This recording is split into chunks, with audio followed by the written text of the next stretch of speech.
আমি সব মা বাবার দিকে, কারণ আমিও তো মা, আমি জানি যে একটা সন্তান হারানো মা বাবার জন্য কত কষ্টের। তাই আমি মা বাবাদের অনুরোধ করব, আপনারা আপনাদের বাচ্চাদের এই মোটর সাইকেল কিনে দিবেন না, আর যাই করেন এটা দিন না, এটা সবার প্রতি অনুরোধ থাকবে। আমরা আমাদের সন্তানদের হারাতে চাই না। সম্মানিত নেতৃবৃন্দ, এই সরকারি দেবেন্দ্র কলেজ 84 বছর ধরে শিক্ষা দিয়ে যাচ্ছে প্রতিষ্ঠান। এই প্রতিষ্ঠানের অনেক ইতিহাস আছে, এই গর্বের ইতিহাস এই প্রতিষ্ঠানের। ভাষা আন্দোলনের ইতিহাস, মহান মুক্তিযুদ্ধের ইতিহাস, গণতন্ত্রের ইতিহাস। আর আমরা সবাই জানি এই কলেজের শিক্ষার্থী ছিলেন ভাষা শহীদ রফিকুদ্দিন আহমেদ। 52 আন্দোলন থেকে শুরু করে 24-এর গণ অভ্যুত্থানে এই প্রতিষ্ঠানের ভূমিকা অনেক বেশি। এই যে আমার সামনে যে সব নেতারা বসে আছে এখানে, যারা এতটা বছর 17টা বছর আমার সাথে মাঠের ময়দানে ছিলেন, রাজপথে ছিলেন, সবাই কিন্তু এই দেবেন্দ্র কলেজেরই প্রোডাক্ট। এখানকারই সবাই স্টুডেন্ট। আমি আজকে গর্ববোধ করছি আমি আমার সেই নেতা কর্মীদের সামনে দাঁড়িয়ে কথা বলছি, যারা এই প্রতিষ্ঠানের শিক্ষার্থী ছিল, যারা আমার এই 17 বছর জীবনে প্রতিটা মুহূর্তে আমার পাশে ছিলেন। আজকে আমি এখানে দাঁড়িয়ে কথা বলতে পারছি আমার এই নেতা কর্মীর জন্যই কিন্তু আমি এখানে দাঁড়িয়ে আছি।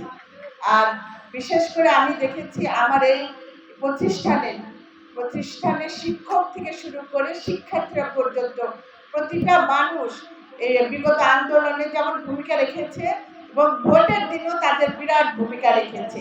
তাই আমার হৃদয়ের অন্তঃস্থল থেকে আমি আপনাদের প্রতি কৃতজ্ঞতা জানাচ্ছি। বিগত সময় আপনারা যেভাবে আমার পাশে ছিলেন, আপনাদের অনুপ্রেরণায়, আপনাদের আন্তরিকতা, আপনাদের ভালোবাসায় আজকে আমি দাঁড়িয়ে এখানে কথা বলছি। আপনাদের বিশ্বাস আস্থা নিয়ে জনাব তারেক রহমান আমাকে বিরাট মন্ত্রণালয়ের দায়িত্ব দিয়েছেন, শুধুমাত্র আপনাদের জন্যই, আপনাদের সেবা করার জন্যই।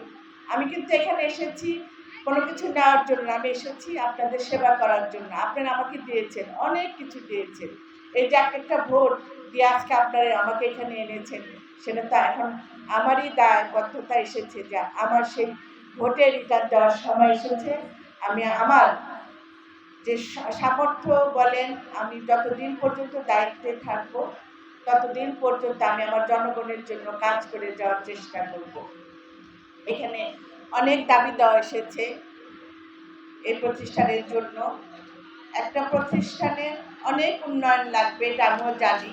একটা প্রতিষ্ঠান চালাতে গেলে অনেক কিছু দরকার। আপনাদের সেই তালিকার থেকে ইতিমধ্যে আপনারা জেনে গেছেন যে কিছু কিছু কিন্তু অলরেডি আমি দিয়ে দিয়েছি, এবং প্রত্যেকটা উন্নয়নের কিন্তু পর্যায়ক্রমে আসবে। আপনাদের দাবিগুলি অবশ্যই আমি পূরণ করার চেষ্টা করব, সেটা পর্যায়ক্রমে আমি চেষ্টা করব এই দাবিগুলি যাতে পূরণ হয়ে আসে। আর এখন যেটা আমি বলতে পারি যে আপনারা যে এটা চেয়েছেন আপনারা যে দেবেন্দ্র কলেজের মসজিদ নির্মাণ, সেখানে আমি 5 লক্ষ টাকার একটা অলরেডি অনুমোদন নিয়ে আসছি।